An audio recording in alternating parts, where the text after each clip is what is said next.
అంటే ఈ రకంగా చంద్రశేఖరరావు గారు టీఆర్ఎస్ పార్టీ పూర్తిగా తమ మనుగడ తమ ఉనికిని కోల్పోయినరు, వాళ్ళు సొంతంగా ఆలోచన చెయ్యలేరు, ఆలోచించే శక్తి కోల్పోయినరు అని చెప్పి ఎన్నికల మేనిఫెస్టో చూసిన తర్వాత చాలా స్పష్టంగా అర్థమైంది.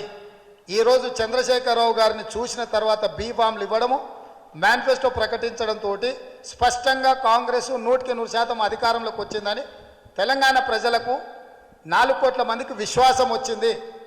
చంద్రశేఖరరావు ఇక మమ్మల్ని మీరు ఎట్లా అమలు చేస్తారు మీ పథకాలను, పక్క రాష్ట్రంలో ఉన్నాయా లేవా అని అడిగే అర్హత కోల్పోయిండు.